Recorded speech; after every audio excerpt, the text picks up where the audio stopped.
Nous sommes dans une série, en fait.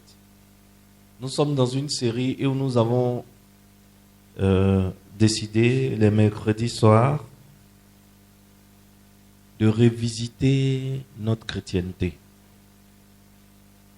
de visiter les fondements de notre chrétienté. Parce que en route, très souvent en route, beaucoup d'entre nous, nous perdons.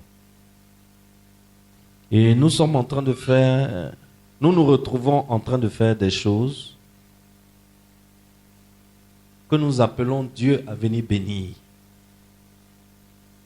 Mais est-ce que ces choses-là que nous appelons Dieu à venir bénir sont la volonté de Dieu? Est-ce que c'est ce que Dieu veut?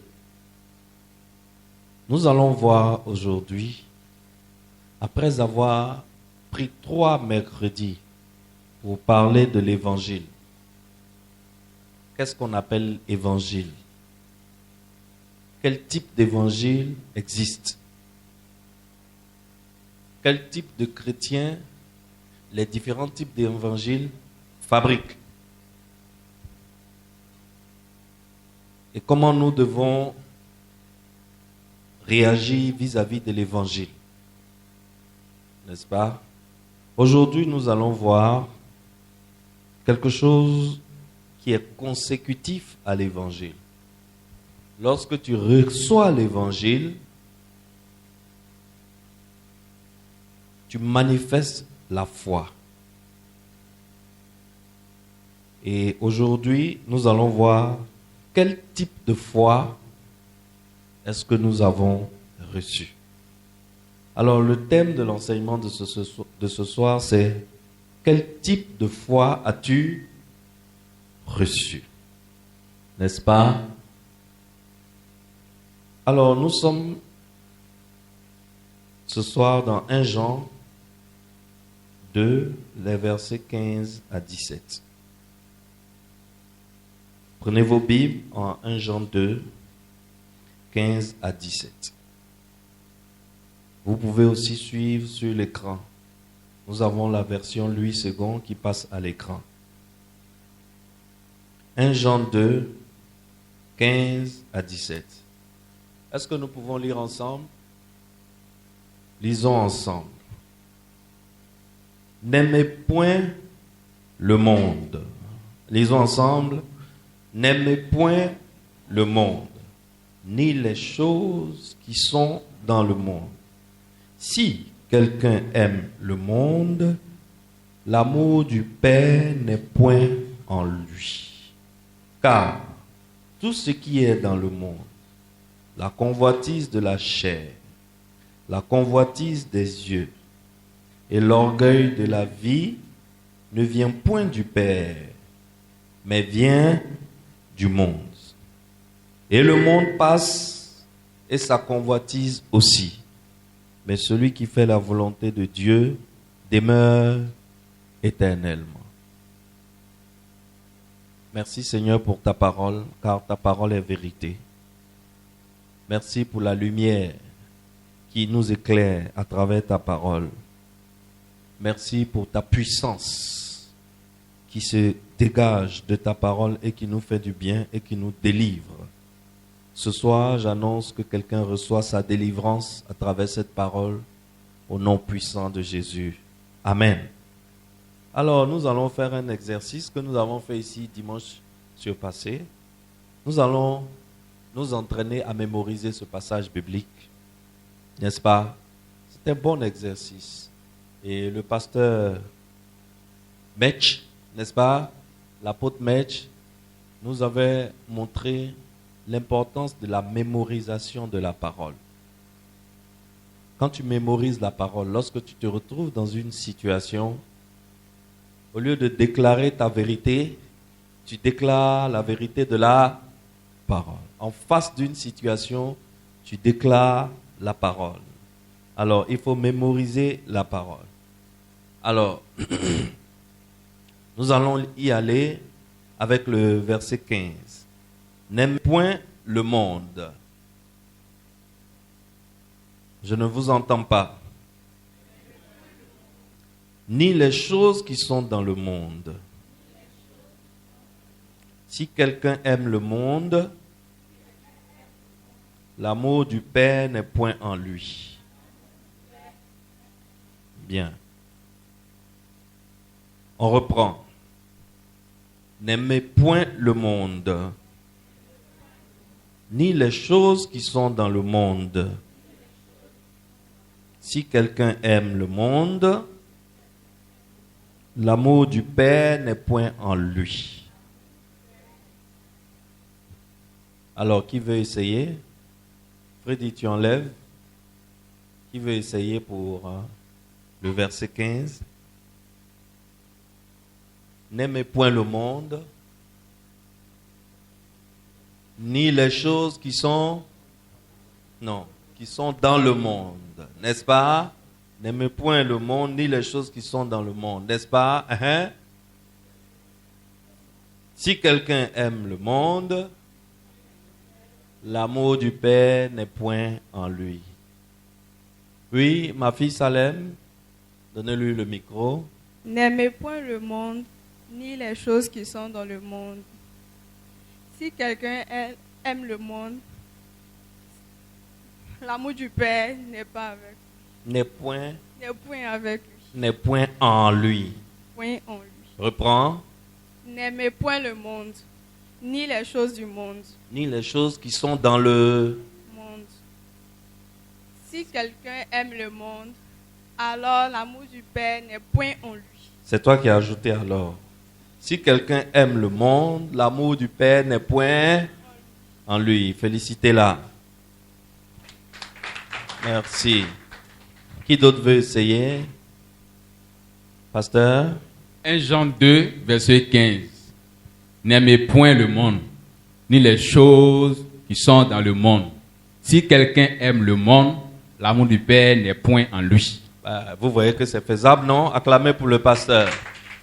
C'est faisable, ça veut dire que tout le monde peut faire. Jaurès, oui. 1 Jean 2, verset 15. N'aimez point le monde.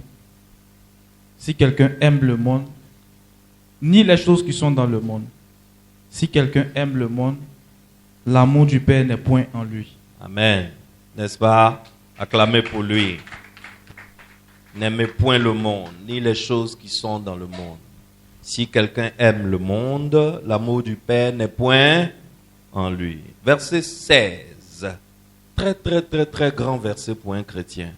Tout chrétien doit connaître ce verset par cœur parce que ça nous permet de combattre le péché lorsqu'il vient pour nous tenter. Car tout ce qui est dans le monde, la convoitise de la chair, la convoitise des yeux et l'orgueil de la vie, retiens que voici les trois choses qui nous combattent tous les jours. Voilà les trois choses qui nous empêchent de vivre une vie spirituelle épanouie. C'est la convoitise de quoi? De la chair. La convoitise de quoi? Des yeux. Et l'orgueil de la vie. Alors, car tout ce qui est dans le monde, alors la Bible va nous citer tout ce qui est dans le monde. Tout ce qui est dans le monde se résume en trois choses, qui sont la convoitise de la chair, la convoitise des yeux et l'orgueil de la vie ne vient point du Père, mais vient du monde. N'est-ce pas? Alors, 1 Jean 2, verset 16. On y va ensemble. Car tout ce qui est dans le monde, la convoitise de la chair, la convoitise des yeux et l'orgueil de la vie ne vient point du Père, mais vient du monde. N'est-ce pas?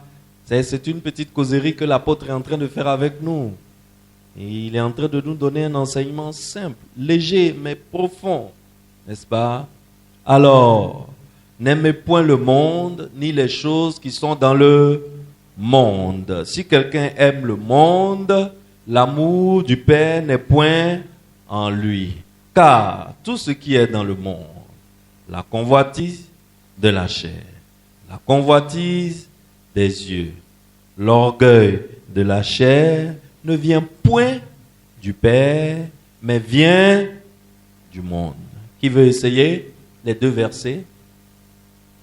Oui, Régis. N'aimez point le monde, ni les choses qui sont dans le monde. Si quelqu'un aime le monde, l'amour du Père n'est point en lui. Car tout ce qui est dans le monde, la convoitise de la chair, la convoitise des yeux et l'orgueil de la vie ne vient point du Père, mais du monde. Acclamez pour lui. Ne vient point qui veut faire une dernière fois les deux versets, qui veut nous enchaîner les deux versets une dernière fois, qui veut nous enchaîner les deux versets. N'aimez point le monde, ni les choses qui sont dans... Oui, Nadège. Et Jean 2, versets 15 à 16. N'aimez point le monde, ni les choses qui sont dans le monde. Si quelqu'un aime le monde, l'amour du Père n'est point en lui. Car tout ce qui est dans le monde, la convoitise de la chair, la convoitise des yeux, l'orgueil de la vie, ne vient point du Père, mais vient du monde. Acclamez pour elle. Le dernier verset, qui est le 17, qui est un verset qui nous donne la conclusion de tout ce que l'apôtre nous dit. Il dit, et le monde passe et sa convoitise aussi. Mais celui qui fait la volonté de Dieu demeure éternellement. N'est-ce pas? Vous vous rappelez du verset qu'on avait bossé, Jean 5. Il ne vient point en jugement. Il a la vie éternelle. Il ne vient point en jugement et il est passé de la mort à la vie. Ça rejoint ce verset qui dit, le monde passe, sa convoitise aussi. Mais celui qui fait la volonté de Dieu demeure éternellement. N'est-ce pas? Et le monde passe. On va y aller ensemble. Et le monde passe. Et sa convoitise aussi. Mais celui qui fait la volonté de Dieu demeure éternellement. Ok, donnez le micro à Johan. Il va nous faire les trois. Vous allez voir, vous serez surpris. Le cerveau des enfants. Johan, tu répètes le verset après moi. Allons-y. Vas-y. N'aimez point le monde, ni les choses qui sont dans le monde. Si quelqu'un aime le monde, l'amour du Père n'est point en lui.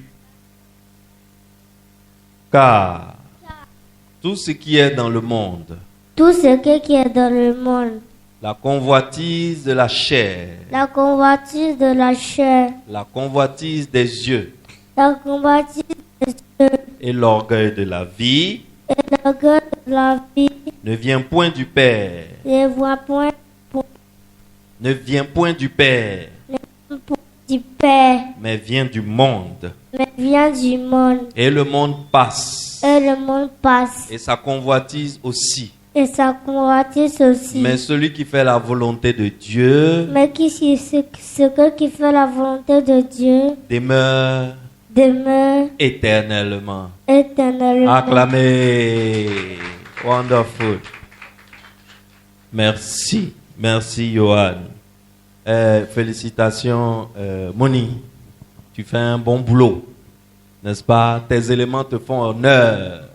Et quand on reçoit les rapports des maîtresses de l'école, on est content. On est content. On dit, et ça part.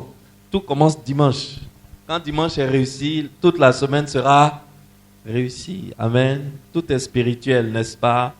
Et la directrice Diane s'occupe de nos enfants spirituellement tous les dimanches pour que nous puissions rester tranquillement à recevoir la nourriture. Donc, normalement, ce que vous devez faire, c'est de lui faire des vraies offrandes.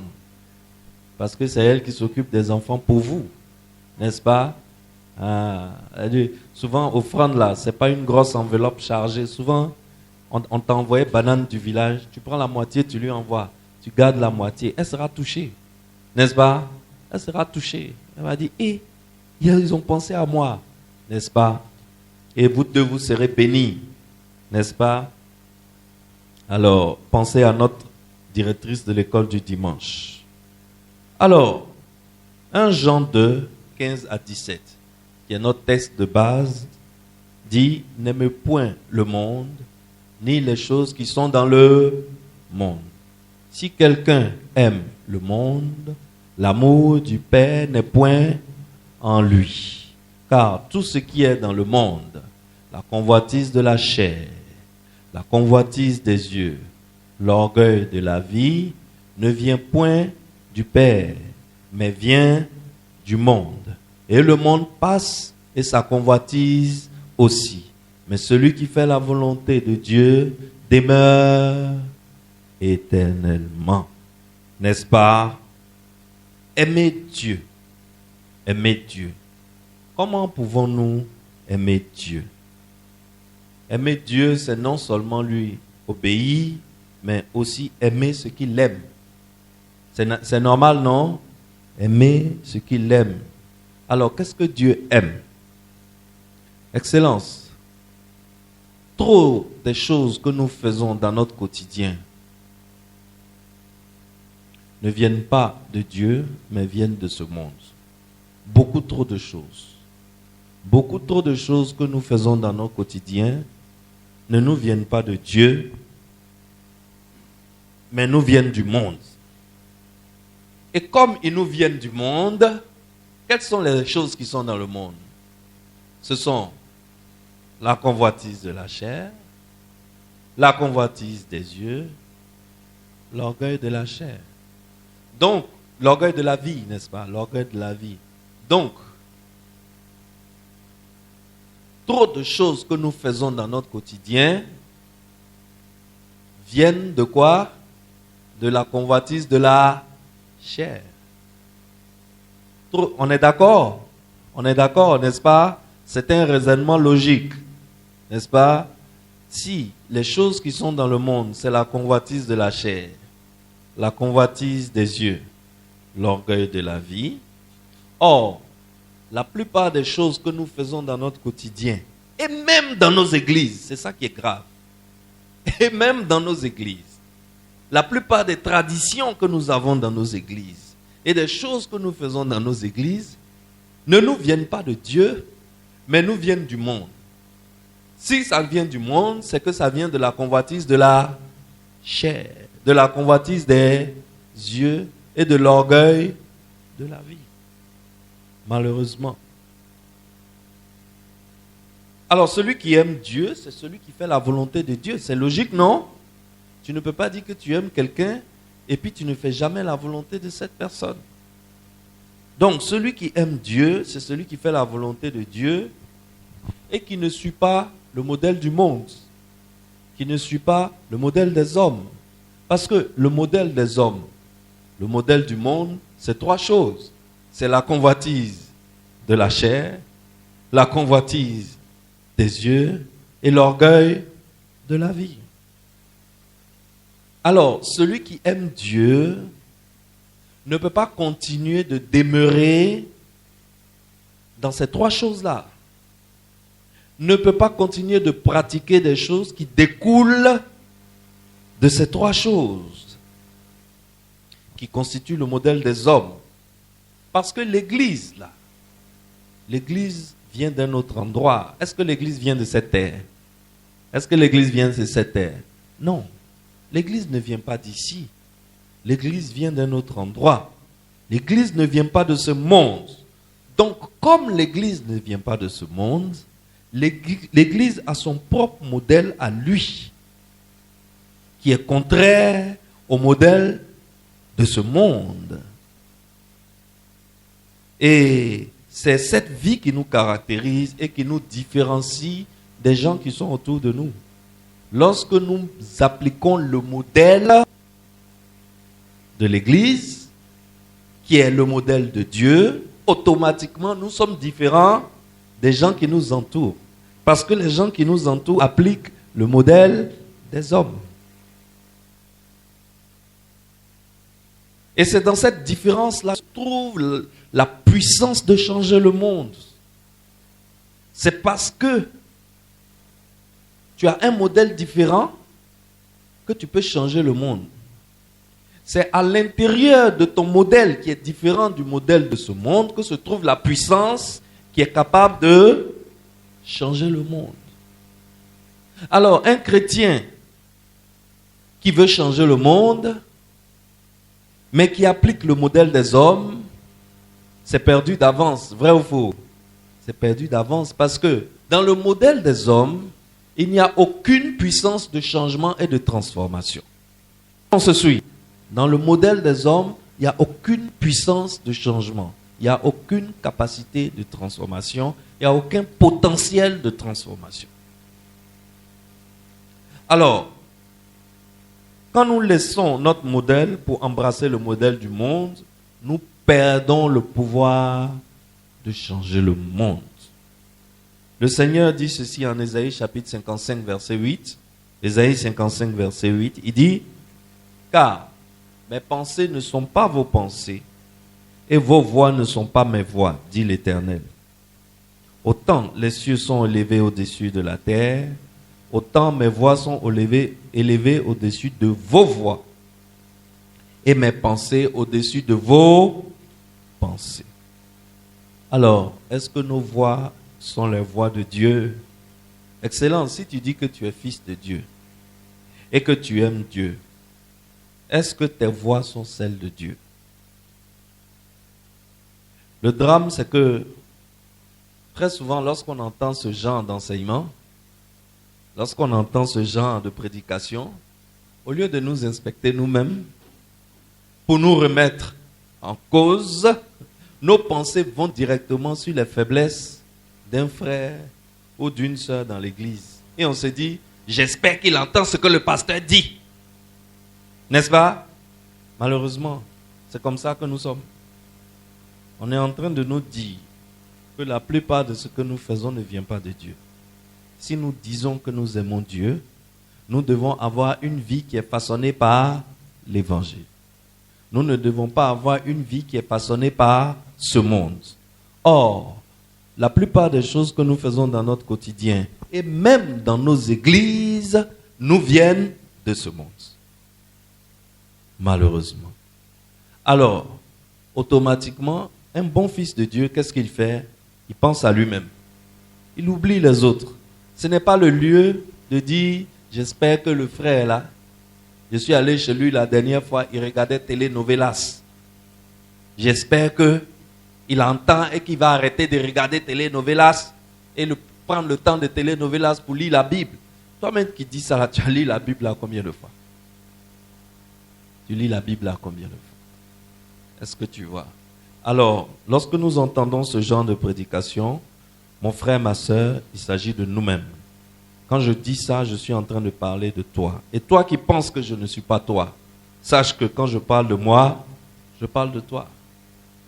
Et quand je parle de toi, je parle de moi. N'est-ce pas? Alors, est-ce que nos voix sont les voix de Dieu?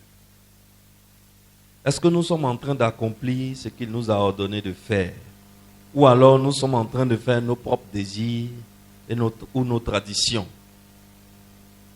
Alors, la question que ça nous amène à poser, c'est comment pouvons-nous savoir la volonté de Dieu?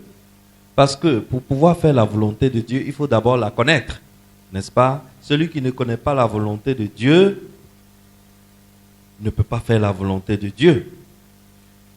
Alors, pour pouvoir répondre à cette question, nous avons besoin de faire un examen honnête de notre foi personnelle, notre foi à nous-mêmes. Quel type de foi ai-je? Voilà la question qu'il s'agit que chacun se pose. Quel type de foi as-tu? Tout dépend du type de foi que nous avons, parce que c'est à travers notre foi que nous allons vivre en marchant avec Dieu ou pas. La foi de consumérisme. Qu'est-ce que j'appelle la foi de consumérisme? La foi qui découle du fait que tu viens à l'église parce que tu as entendu dire que ce Dieu-là fait des miracles et des merveilles.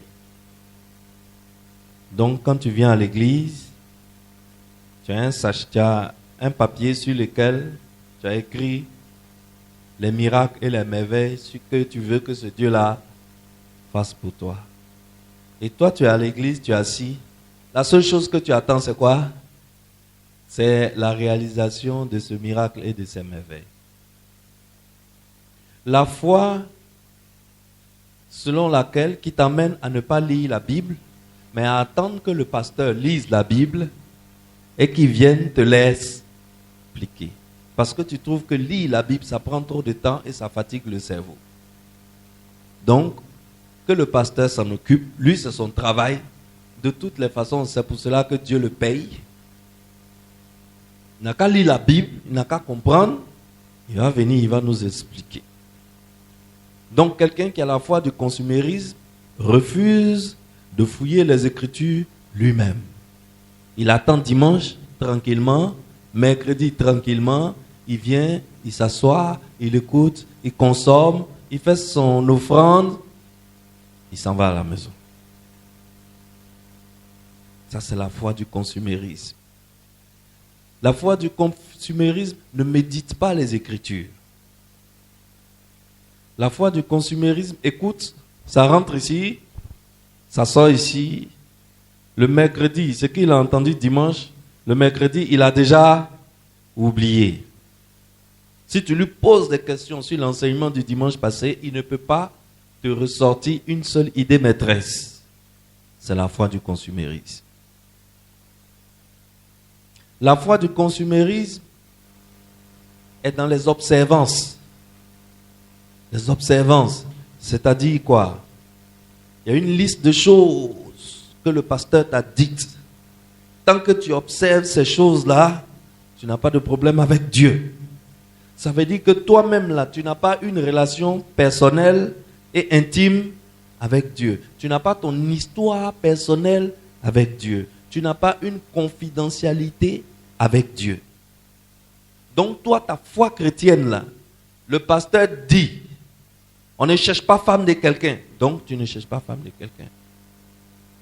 Le pasteur dit, il ne faut pas prendre ce qui ne t'appartient pas. Donc tu ne prends pas ce qui ne t'appartient pas.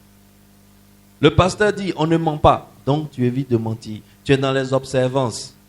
Et c'est tout. Tu ne vas pas en profondeur.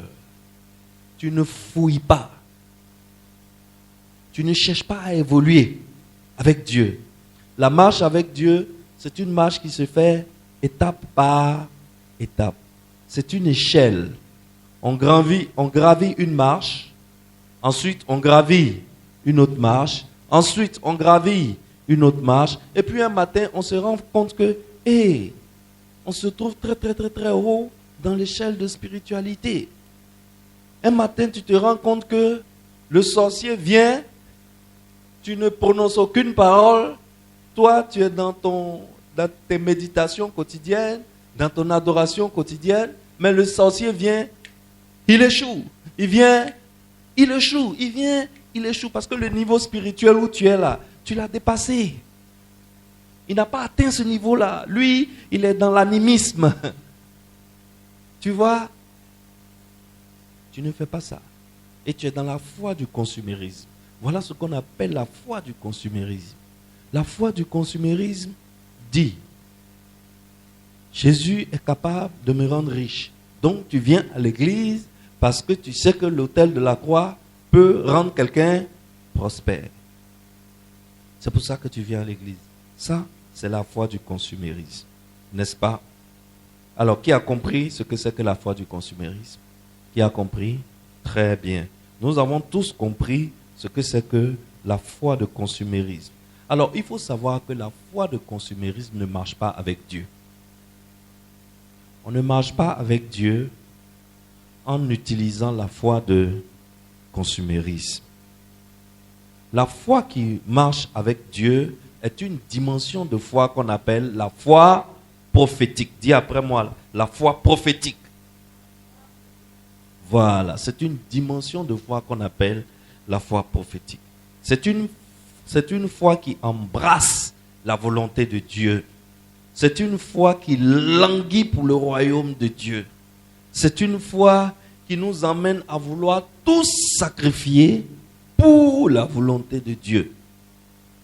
Alors, La manière dont tu es venu à Christ détermine le type de foi que tu as. Si tu es venu à Christ par une promesse, si tu es venu à Christ parce que celui qui est venu t'évangéliser t'a dit que l'autel de la croix va te rendre prospère, que l'autel de la croix va te rendre heureux, qu'il va guérir ta maladie ou qu'il va te donner le succès. Alors, qu'est-ce qui va se passer? Ta foi sera focalisée sur ces choses-là, n'est-ce pas? Mais si vous êtes venu à Christ avec un appel pour accomplir sa volonté, en quoi consiste sa volonté?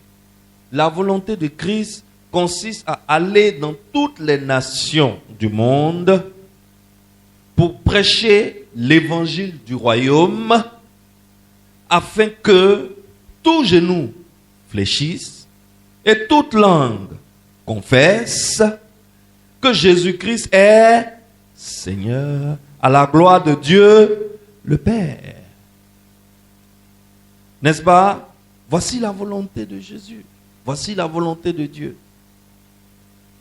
Allez, faites de toutes les nations des disciples, les baptisant au nom du Père, du Fils et du Saint-Esprit. Enseignez-leur à observer tout ce que moi je vous ai prescrit, et voici je suis avec vous jusqu'à la fin. Voici la volonté de Dieu. Voici en quoi consiste la volonté de Dieu. Alors, si ta foi chrétienne consiste à accomplir la volonté de Dieu, si tu es venu à Christ parce que tu soupires après lui, tu le cherches de tout ton cœur, de toute ton âme, de toute ta pensée, la chose qui compte pour toi quand tu es venu à Christ, c'est d'accomplir lui sa volonté. Celui qui t'a enseigné l'évangile, celui qui t'a annoncé l'évangile, t'a dit que voilà la dernière volonté de notre Seigneur avant qu'il quitte sur la terre. C'est en Matthieu chapitre 28, versets 19 et 20. Il a dit, allez, faites de toutes les nations des disciples.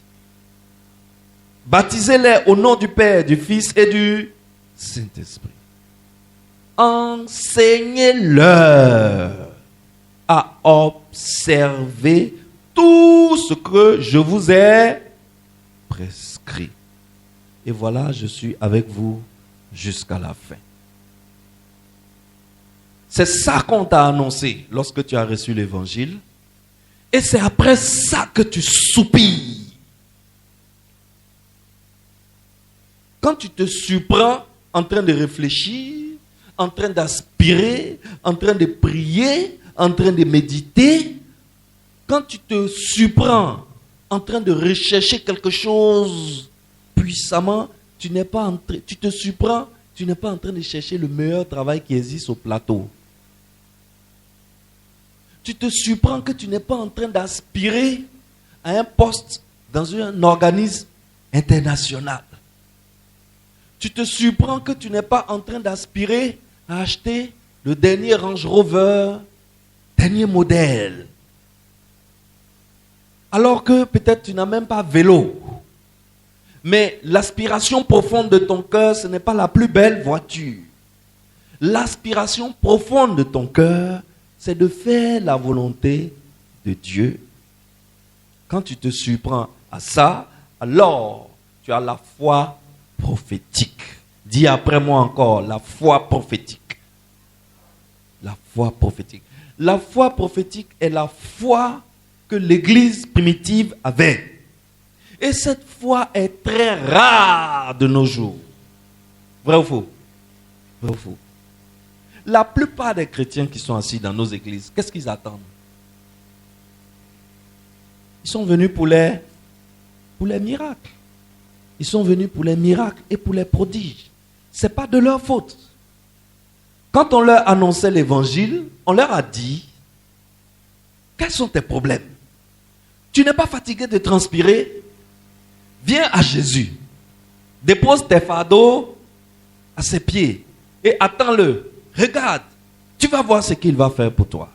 Est-ce que c'est mauvais? Est-ce que c'est mauvais? Est-ce que c'est faux? Est-ce que c'est faux? Ce n'est pas faux. Ce n'est ni mauvais, ce n'est ni faux. Mais est-ce que c'est ça l'évangile? Est-ce que c'est ça l'évangile? Non. L'évangile, c'est ce que Jésus a fait. Ce n'est pas ce que Jésus fait ce n'est pas ce que un homme a fait. L'évangile, je reprends, l'évangile, c'est ce que Jésus a fait. L'évangile, ce n'est pas ce qu'un homme a fait. Donc, il ne s'agit pas de savoir, avant de quitter cette terre, Johnson aura combien de yachts sur l'océan Atlantique et sur l'océan Pacifique. Ça, ce n'est pas l'évangile. Il ne s'agit pas de savoir, avant de quitter cette terre, Jaurès aura laquelle des Bugatti. Ça, ce n'est pas l'évangile. Il ne s'agit pas de dire, avant de quitter cette terre, le docteur Dibi Konan Jacques sera maître de conférence dans une université canadienne. C'est vrai, s'il devient maître de conférence dans une université canadienne, ça fait notre gloire, ça fait notre fierté. Le temps de gloire, quand on parle, on déploie bien le gosier pour parler. Parce qu'on a un de nos fils qui est maître conf dans une université canadienne. C'est vrai. Mais est-ce que c'est ça l'évangile? Alors, je reprends. Le type de foi que tu manifestes dépend de quel est le message par lequel on t'a gagné à Christ. Quel est le message par lequel on t'a gagné à Christ? Le but de ces différents, depuis 4 mercredis soirs, le but des enseignements que tu reçois, c'est pour te permettre de recadrer ta relation avec Dieu. De savoir qu'est-ce que tu es venu chercher à l'église. Qu'est-ce qu'un homme doit venir chercher à l'église? Est-ce que tu vois? La foi du consumérisme, ça peut changer ta vie. C'est vrai. La foi du consumérisme peut changer ta vie. Effectivement, si tu viens à Christ, que tu déposes tous tes fardeaux à ses pieds, il va prendre soin de toi. C'est vrai. Et ta vie va changer. C'est vrai. Et quelqu'un qui vient se prosterner devant l'autel de la croix, qui laisse tomber toutes ses conneries et qui suit Christ là, il ne peut pas être le même que quelqu'un qui refuse de suivre Christ. C'est pas possible. C'est pas possible. Alors, la foi du consumérisme, ça peut changer ta vie.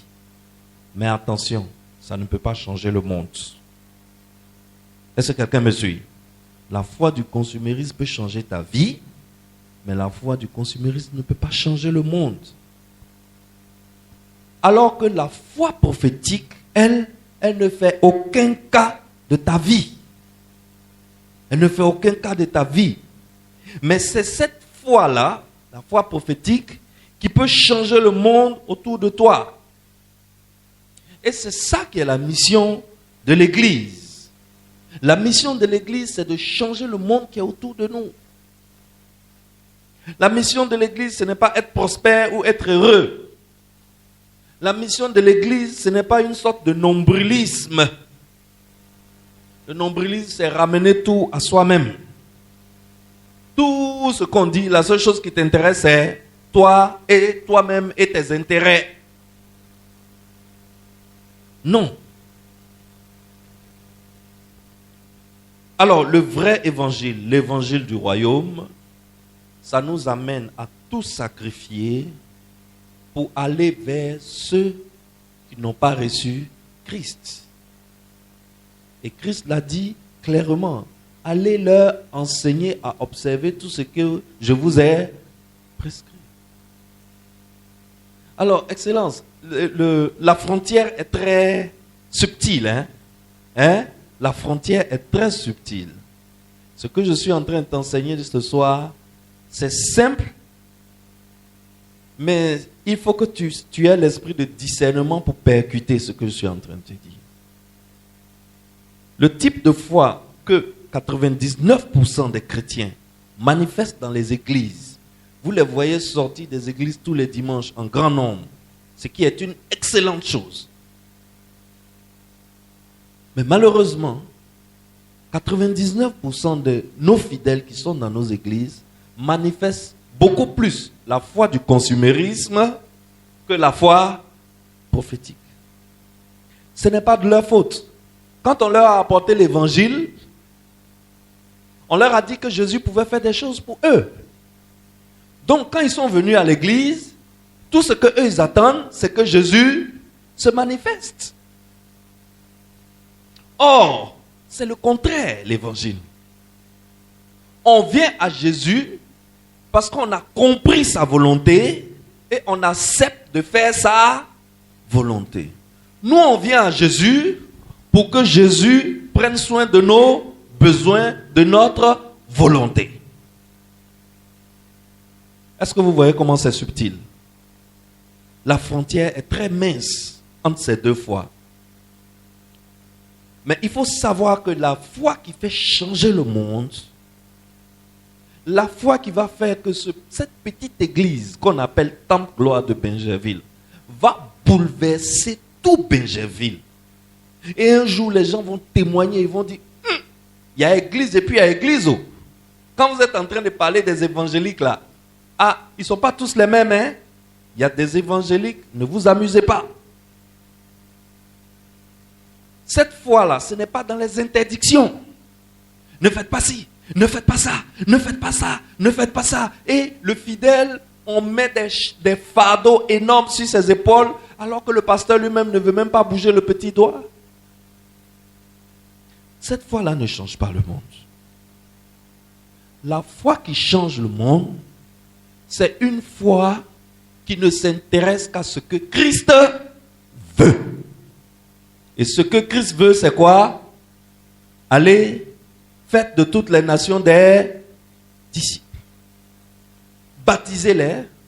Ensuite, quand vous avez fini de les baptiser, enseignez-les.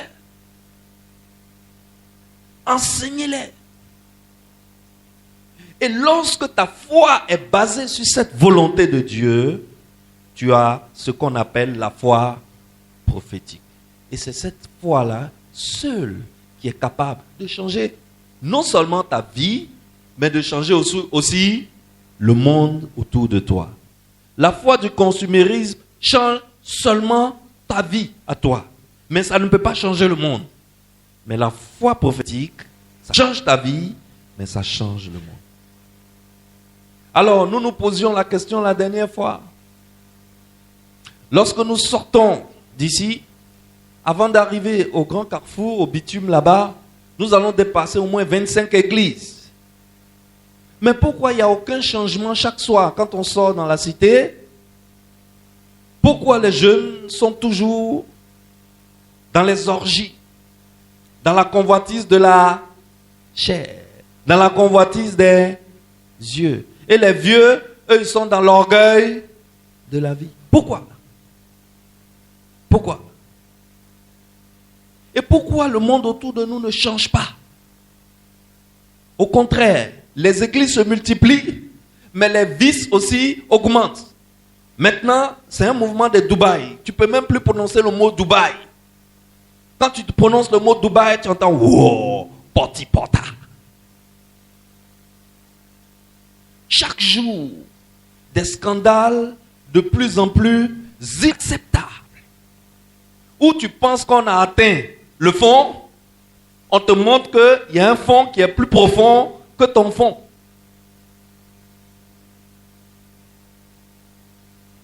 Porte-à-porte. Dubaï. Alors là, quand tu dis à quelqu'un que tu vas à Dubaï, on te regarde façon. Au retour, on essaie de voir quelles sont les odeurs que tu exhales. Est-ce que tu vois? Pourquoi?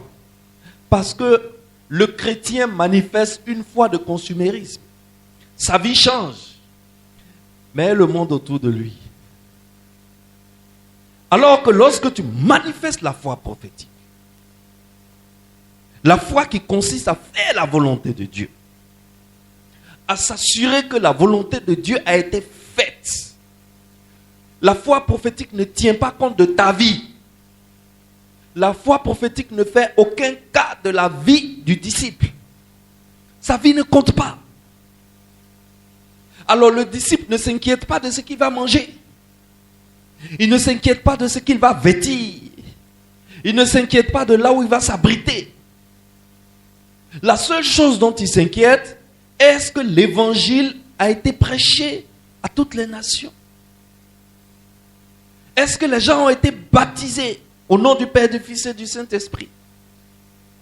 Est-ce que les gens sont enseignés à observer les prescriptions du Seigneur Jésus-Christ? Excellence, ça c'est un autre niveau de vie.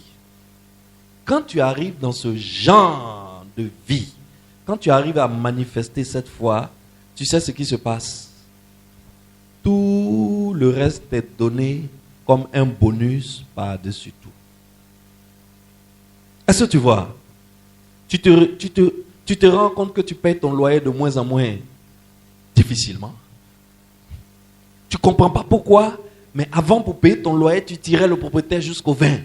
Mais maintenant, chaque 3, ton loyer est payé. Tu ne comprends pas. Tu es là, et puis ça te surprend. Ça quitte à gauche. C'est-à-dire, Dieu, pour t'apporter la provision, là, il est capable de tout. Il est capable d'utiliser tout. Dieu est allé jusqu'à ouvrir le ciel pour faire tomber manger directement. Qu'est-ce qu'il ne peut pas faire? Lorsque tu rentres dans la foi prophétique, tu rentres dans une autre dimension de vie. Dans cette dimension-là, c'est le ciel qui paye tes factures. Pourquoi? Parce que le ciel sait que désormais, la chose la plus importante pour toi, c'est quoi? Faire la volonté de Dieu. C'est ça qui est difficile pour nous les chrétiens aujourd'hui. C'est ça qui est difficile pour nous les chrétiens aujourd'hui. Alors, il n'y a pas un seul type de foi, Excellence. Il y a plusieurs types de foi. De quel type de foi as-tu, toi? Et comme je te le disais, on t'a parlé de Jésus-Christ, on t'a parlé des miracles et des prodiges qu'il fait. Donc, tu es venu à l'église avec une liste de courses. Est-ce que quelqu'un me comprend? Tu vois, quand tu t'en vas au supermarché, non? Et que tu as peur d'oublier quelque chose, qu'est-ce que tu fais? Tu prends un papier et puis tu notes petit pois, thon en boîte, bouteille d'huile, 3, tu mets devant 3, parce qu'il ne faut pas tu arriver là-bas et puis tu vas plus savoir combien de bouteilles d'huile tu as besoin à la maison, tomates en boîte, etc., etc., 5 kilos de viande, 10 kilos de poisson, et tu as ta liste de courses en main, et tu vas où? Tu vas au supermarché. La plupart d'entre nous, en fait, notre foi est une liste de courses que nous avons pris et nous sommes rentrés au supermarché. La plupart d'entre nous. C'est ça que notre foi. Notre foi est basée sur des besoins égoïstes et égocentriques. Le pire dans ça, c'est que certains, même étant devenus pasteurs, de simple fidèle, il est passé à diacre, de diacre, il est passé à assistant pasteur, d'assistant pasteur, il est passé, et jusqu'à aujourd'hui, il est devenu pasteur. Il est devenu prophète, il est devenu prophétesse, il est devenu bishop ou archibishop. Mais beaucoup continuent d'avoir ce type de foi qui est juste une liste de courses avec laquelle ils sont venus au supermarché. Malheureusement. C'est une triste situation. La plupart des fidèles que tu vois dans nos églises aujourd'hui, beaucoup y sont parce que chacun a son attente personnelle et individuelle vis-à-vis de Dieu. Et quand on dit ce Dieu-là, il ouvre la mer rouge devant ses enfants, on dit « Waouh! Quel Dieu magnifique! Il va jusqu'à ouvrir la mer rouge devant ses enfants. Waouh! On s'en va là-bas comme ça. Attends, je vais aller prendre pour moi. » N'est-ce pas? On dit guérit les malades, il ressuscite les morts. Waouh! On dit surtout, là où il est fort même, c'est lorsque on dit que c'est une maladie incurable. Lorsque la médecine humaine dit, je n'ai plus de réponse à ta maladie. Va à la maison, va mourir. On ne peut pas te dire va mourir, n'est-ce pas? Mais on te dit prenez votre parent, allez à la maison. Ça, ce n'est pas maladie d'hôpital. C'est une façon de te dire, mon frère, il faut aller déjà loin. Va venir nous encombrer ici. Et on dit c'est les maladies incurables là même que Jésus sait guérir. On dit c'est là même où Jésus intervient. Tu dis waouh. On dit c'est un Dieu, quand tu viens derrière lui et que tu commences à l'adorer, tous tes liens ancestraux, tous les démons qui parlent sur toi dans ta famille depuis tes aïeuls, tous ces liens-là sont brisés par la puissance de ce Dieu. Tu dis, hein? De toute façon, les sorciers du village me fatiguent. Chaque fois dans mon sommeil, il y a chien noir qui me poursuit, il y a bœuf noir qui me poursuit. Je ne dors pas la nuit. Donc, il y a un Dieu qui peut me libérer de ça. Waouh! Quel Dieu magnifique! Et tu t'en vas embrasser la robe de Jésus. On dit ce Dieu-là, quand tu viens vers lui, tu ne peux pas être misérable. Donc, toi aussi, tu veux qu'on parle de toi parmi tes semblables. Donc, toi aussi, tu veux ta part de miracles, tu veux ta part de prodiges. Ce qui n'est pas mauvais en soi. Jésus donne tout ça. Je disais à quelqu'un la dernière fois, quand tu t'en vas chez Orange Côte d'Ivoire, ou bien dans une cabine, qu'est-ce que tu achètes? Tu recharges ton compte principal, n'est-ce pas?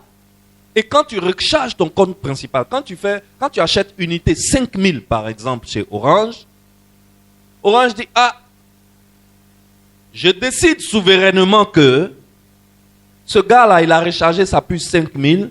Donc, moi, je décide souverainement de lui donner bonus 15 000.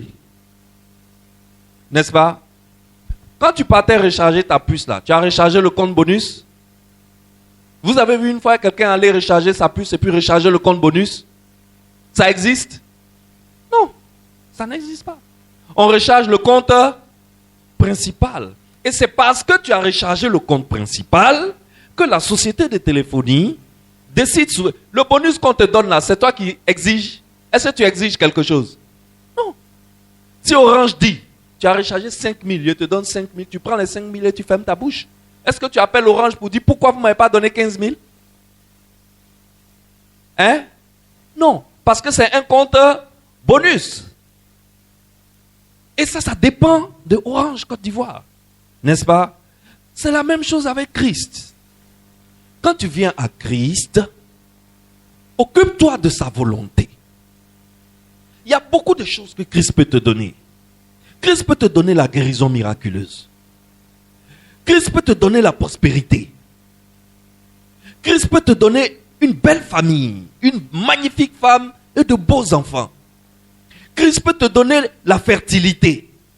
Christ peut te donner toutes les bonnes choses. Mais ça, c'est le compte bonus. Ça, c'est le compte bonus. Le compte principal, occupe-toi de le recharger normalement. Quand le compte principal est normalement rechargé, les bonus aussi seront pleins. Maintenant, voilà ce que le chrétien d'aujourd'hui fait. Le chrétien d'aujourd'hui va vers Jésus-Christ et puis il dit, Seigneur, recharge mon compte bonus. Est-ce que vous comprenez? Est-ce que vous comprenez comment on est en train de mélanger cette affaire? Et tout ça, ça dépend de quoi? Ça dépend du type de foi qu'on a reçu. Si on a reçu la foi du consumérisme, la seule chose qui nous intéresse chez Jésus-Christ, c'est les comptes bonus. Le compte principal, ça ne nous intéresse pas. On en fait peu cas. Souvent, tu vas entendre le pasteur parler de ça dans l'église une fois en passant. Mais ce n'est pas de ça qu'il s'agit dans l'église. Quand tu regardes bien, tu vois que ce n'est pas de ça qu'il s'agit. Alors, quel type de foi as-tu reçu? Quel type de foi as-tu reçu? Aujourd'hui, tu es devenu peut-être homme de Dieu, tu es devenu pasteur, tu es devenu prophète, tu es devenu bishop. C'est toi qui paies les âmes du Seigneur, mais je me suis rendu compte que même nous, on n'est pas différents. On n'est pas différents. Nous voulons que Dieu nous bénisse en nous donnant une grande église. C'est ce à quoi nous aspirons. Et c'est pour ça que nous travaillons dur. Nous travaillons dur pour que l'église devienne grande. C'est pas gâté. Mais quelle est ta motivation? Est-ce que tu travailles dur pour que l'église devienne grande, pour que les âmes du Seigneur viennent en grande quantité, pour la gloire du Seigneur? Ou bien tu travailles dur pour que l'église devienne grande, pour que toi tu aies beaucoup de finances, beaucoup de pouvoir et beaucoup d'influence dans la cité? La plupart d'entre nous, nous arrivons jusqu'à l'étape de pasteur et nous aspirons à ce que Dieu nous bénisse pour qu'on ait une grande église. Tout simplement parce que quand on a une grande église, on peut voyager beaucoup. On a de l'influence dans la cité. On a un service de protocole hermétique. Désormais, pour avoir accès à nous, il faut demander rendez-vous plusieurs semaines à l'avance. Le fidèle lambda ne rentre pas dans ton bureau comme ça. Non. Pour avoir accès à toi, c'est la croix et la bannière. Tu es dans une atmosphère stratosphérique. Et on cherche à ce que l'église grandisse de plus en plus. Et on implante l'église un peu partout. Et plus l'église grandit, et on a de l'influence, et désormais on dîne avec les politiciens de haut rang. Désormais, c'est les chefs d'État qui t'appellent pour aller prier pour eux, parce que tu as une église influente. Et plus notre protocole devient aussi de plus en plus hermétique. Et désormais, tu es entre deux avions. Tu n'as plus le temps pour les fidèles. Etc., etc., etc. C'est un piège. C'est un piège. Alors, pour quelle raison veux-tu que ton église grandisse, Bishop? Quelle est la raison?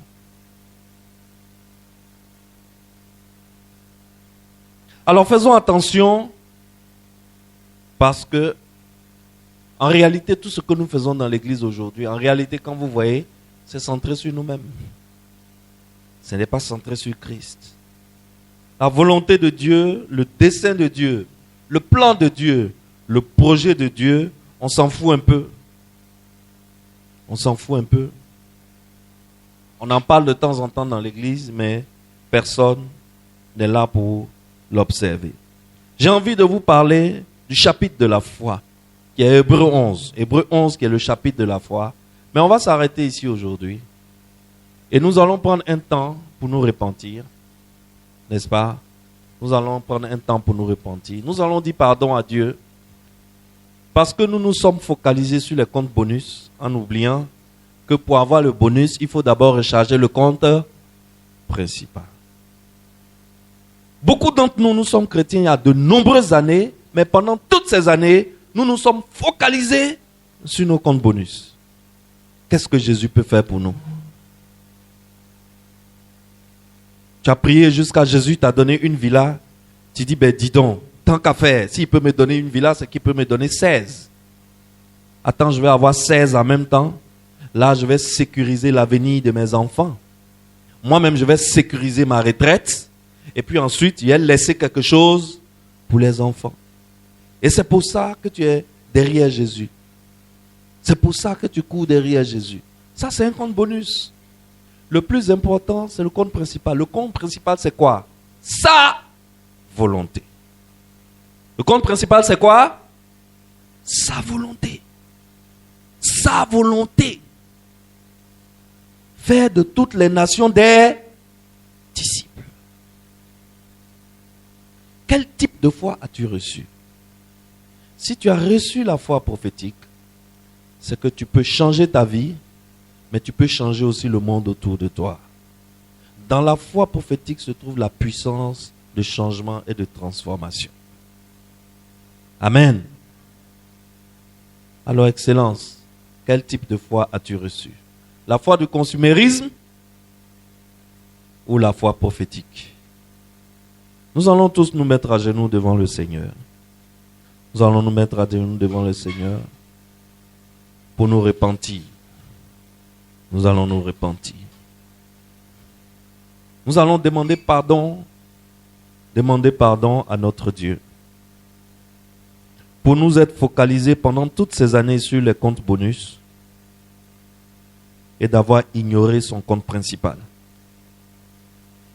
Quand on nous dit de venir à l'évangélisation, le premier jour, nous sommes 50, le deuxième jour, nous sommes 20, le troisième jour, nous sommes 7. Pourquoi? Parce que nous avons reçu une foi de consumérisme. Tout ce qui nous intéresse, c'est qu'est-ce que Jésus peut faire pour nous. C'est pour ça que nous venons à l'église. C'est pour ça que nous adorons à la croix. Mais nous ne faisons aucun cas de sa volonté à lui. Sa volonté qui consiste à faire de toutes les nations des disciples, à les enseigner. Combien de fois as-tu pris le temps pour enseigner quelqu'un, chrétien? Combien d'heures dans la semaine as-tu mis à part pour enseigner quelqu'un? La volonté de Dieu, c'est que tu enseignes quelqu'un. Que tu lui enseignes quoi? Le journal parlé? Que tu lui enseignes le kwakpatoya? Non. Mais que tu lui enseignes l'évangile. Que tu lui enseignes l'évangile. Alors Seigneur, nous voici prosternés devant toi ce soir. Seigneur, pardonne-nous. Seigneur, regarde au sang qui est sur le propitiatoire. Ne regarde pas aux pécheurs que nous sommes. Mais regarde le sang qui est sur le propitiatoire. Et regarde-nous comme si nous étions justes. Car le sang du propitiatoire nous a justifiés.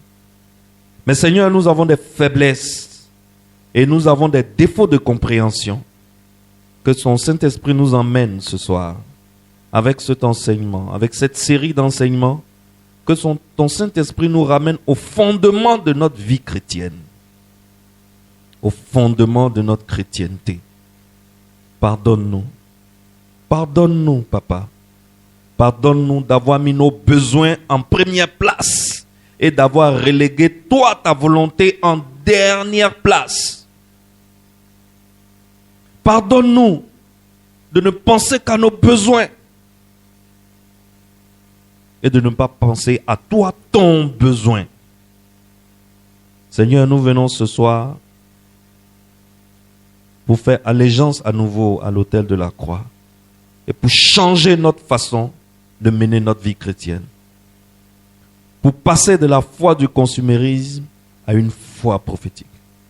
Seigneur, que ton Saint-Esprit vienne ce soir et touche toute personne qui entend cet enseignement et assujettisse son cœur et son âme jusqu'à ce qu'il passe de la foi de consumérisme à la foi prophétique. Seigneur, nous voulons voir par les actes des membres de cette église, par les actions que posent les membres de cette église. Le pasteur veut voir ses fidèles faire asseoir les nouveaux pour les enseigner, sans que ce soit un programme de l'église centrale. Le pasteur lui-même doit enseigner quelqu'un en dehors des programmes de l'église centrale. Aller chercher une âme, la remplir de la parole, jusqu'à ce que cette personne commence à observer tout ce que tu nous as prescrit et que cette personne soit à son tour capable d'aller chercher quelqu'un pour l'emmener au royaume. Seigneur, pardonne-nous. Pardon, Seigneur. Pardon, Papa. Au nom puissant de Jésus. La prière nous sera faite par le pasteur Jean. Alléluia. Est-ce qu'on peut acclamer le Seigneur pour cet enseignement qu'on vient de recevoir? Alléluia. Nous allons prier le Seigneur. Prier pour que l'Esprit de Dieu nous accompagne. Nous quittons ce lieu, mais l'Esprit de Dieu ne nous quitte pas. Nous demeurons avec lui. Prions ensemble. Père éternel, nous voulons te dire merci. nous voulons accomplir ta volonté. C'est pourquoi, Père, nous décidons que ce soir, tu remplis nos vies de la foi prophétique, Seigneur. Tu dis chercher premièrement le royaume des cieux et toute chose vous sera donnée par-dessus. Ô Dieu de gloire, merci pour ces paroles. Nous voulons que, Seigneur, tu nous orientes, Seigneur, dans ta voie, afin que nous puissions demeurer, Seigneur, dans cette marche avec une foi prophétique pour faire ton œuvre et que cela, Seigneur, sert toujours à te glorifier. Que ton nom soit béni. Donne-nous cette force, Seigneur, de demeurer encore dans ta présence. Que toute la gloire te revienne dans le nom puissant de Jésus-Christ. Accompagne-nous et que ton esprit demeure avec nous. Que toute la gloire te revienne au nom de Jésus. Amen.